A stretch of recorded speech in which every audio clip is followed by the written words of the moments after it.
Good morning class. हम लोग federalism में आज विकेंद्रीकरण पढ़ेंगे। भारत में विकेंद्रीकरण यानी डिसेंट्रलाइजेशन। देखिए, बात यहाँ पे ये है कि आपने पिछले लेक्चर्स में देखा था, जो संविधान है वो शक्ति का स्रोत होता है किसी भी शासन व्यवस्था में। आपने देखा, संविधान जो है केंद्र सरकार को शक्ति दे रहा है और इधर जो है सेकेंड लेवल की शक्ति राज्य सरकार है उसको दे रहा है। डायरेक्ट संविधान से ही शक्तियाँ मिल रही हैं। ठीक है, यानी कि दो स्तर की सरकार हमने देखा था, केंद्र सरकार और राज्य सरकार। अब यहाँ पे हम लोग देखेंगे तीन स्तर की सरकार। भारत में तीन स्तर की सरकार है और जो तीसरे स्तर की सरकार है उसको हम लोग कहते हैं स्थानीय सरकार।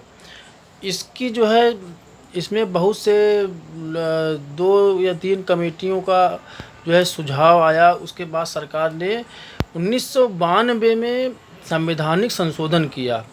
1992 संवैधानिक संशोधन करके एक स्थानीय सरकार का जो है कॉन्सेप्ट आया भारत शासन में, भारत की शासन व्यवस्था में, जिसमें से कि उसको हम कहते हैं थर्ड लेयर ऑफ गवर्नमेंट। ठीक है, थर्ड लेवल। अब स्थानीय सरकार को शक्तियां कहाँ से मिलेगी? आपको पता है कि ये संवैधानिक संशोधन है, यानी संविधान शक्ति दे रही है, लेकिन ये शक्तियां आपको केंद्र से और राज्य सरकार देंगी। ठीक है, केंद्र और राज्य दोनों सरकार मिलकर स्थानीय सरकार को शक्तियां देंगी, जिसमें से राज्य सरकार ज़्यादा शक्तियां देती हैं। अब यहाँ पे बात ये आता है कि स्थानीय सरकार की आवश्यकता क्यों है, क्यों स्थानीय सरकार की ज़रूरत पड़ेगी। आपको पता है कि भारत में बहुत विविधता है। वो विविधता आपका हो सकता है भाषाई विविधता है, भाषा बहुत विभिन्न अलग अलग प्रकार के लोग बोलते हैं। भौगोलिक विविधता है और यहाँ तक कि धार्मिक विविधता भी है। ठीक है, इस विविधताओं को, और जाति विविधता भी है। इन सब विविधताओं को कैसे हैंडल किया जाए, इसलिए स्थानीय सरकार की आवश्यकता पड़ी। इनके लिए ये कहा गया कि इन विविधताओं को थोड़ा थोड़ा सत्ता जो है दे दिया जाए, तो ये अपना जो है अपने आप जो है संतुष्ट हो जाएंगे और संतुलित हो जाएगा प्रशासन। और दूसरी चीज़, अधिक जनसंख्या। आपको पता है उत्तर प्रदेश की जो जनसंख्या है वो करीब करीब वो जो है रूस से भी अधिक है।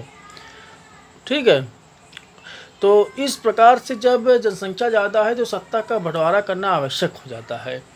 तो इसलिए जो है स्थानीय सरकार परम आवश्यक है भारत जैसे देशों में। दूसरी चीज़ ये है कि बुनियादी सोच क्या है इसके पीछे। इसके पीछे ये एक सोच बहुत बड़ी काम करती है कि जो स्थानीय समस्याएं होती हैं, स्थानीय जो समस्याएं होती हैं, मुद्दे जो होते हैं, उन समस्याओं का निपटारा जो है स्थानीय स्तर से अधिक अच्छे से हो सकता है। यानी कि स्थानीय स्तर पे उनको अच्छे से निपटाया जा सकता है, क्योंकि जो स्थानीय लोग होंगे वो उस समस्या के बारे में अच्छी तरह से जानकारी रखते हैं, उनके पास ज़्यादा सोर्स है उस समस्या के बारे में, तो वो उसको निपटा भी सकते हैं। इसलिए उनको सत्ता दिया जाए, बस पावर दे दिया जाए, हो सकता है वो पूरा उसको कर देंगे। उसके बाद है प्रत्यक्ष लोकतंत्र का पर्याय। पहली चीज़ आपको पता होना चाहिए, लोकतंत्र का जो सिद्धांत है एक प्रकार से आदर्शात्मक सिद्धांत है, लेकिन उसको जब हम स्थानीय सरकार में लागू करते हैं तो वो एक व्यवहारिक हो जाता है। यानी कि जब सत्ता में के लिए सभी लोग भागीदारी करते हैं, किसी फैसले को लेकर, किसी मुद्दे को लेकर, किसी एजेंडे को लेकर ज़्यादा लोग भागीदारी होते हैं, तो वो एक प्रकार से आपका क्या होता है, प्रत्यक्ष भागीदारी होती है। तो ये हो गया। उसके बाद जो है पंचायती राज, जो कि देखा जाए तो 3 स्तर पे बांटा गया है। 3 स्तर पे आपका एक ग्राम पंचायत होता है और खंड, ठीक है, ब्लॉक जिसे कहते हैं, तो तीसरा है जिला। ठीक है, यानी ग्राम पंचायत और खंड और जिला, सभी का निर्वाचन होता है, ठीक है, जनता के द्वारा। जिला परिषद एक होती है। जिला परिषद का जो, उसमें कई मेंबर होते हैं, उसमें जो है आपका सांसद भी होते हैं, डीएम भी होते हैं और सेक्रेटरी भी होते हैं सब। लेकिन उसका जो अध्यक्ष होगा वो जिला परिषद, उस इकाई को जिला परिषद कहते हैं। उसका अध्यक्ष जो होता है वो जिला अध्यक्ष होता है, ठीक है। वो चुना जाता है जिला वाले मतलब निर्वाचन में, ठीक। तो वो अपना वो राजनीतिक सलाहकार मतलब प्रधान होता है, ठीक है। तो कहने का ये मतलब है कि ये आपका हो गया 3 स्तर जिलों में। इसी तरह शहरों में भी होता है। शहरों में होता है, छोटे शहर में होता है नगर पालिका होती है। बड़े शहरों में 3 लाख से ऊपर अगर आबादी है तो वहाँ पे नगर निगम होता है, ठीक है। तो आप लोग इस प्रकार से सत्ता का बंटवारा किया गया शहरों में, नगरों में। और दूसरी बात, एक स्वतंत्र चुनाव आयोग होता है, राज्य स्वतंत्र चुनाव आयोग, जो कि इनका चुनाव करवाता है संवैधानिक रूप से। चूँकि संशोधन हुआ है, संवैधानिक रूप से इसका वर्णन है, इसलिए हर हाल में चुनाव कराना कन्फर्म होता है हर 5 साल पे। तो इस प्रकार से शक्ति का बंटवारा तीसरे स्तर पे किया गया, जिसे हम कहते हैं स्थानीय स्तर। इस प्रकार हम लोगों का भारत में विकेंद्रीकरण आप लोगों ने समझ लिया।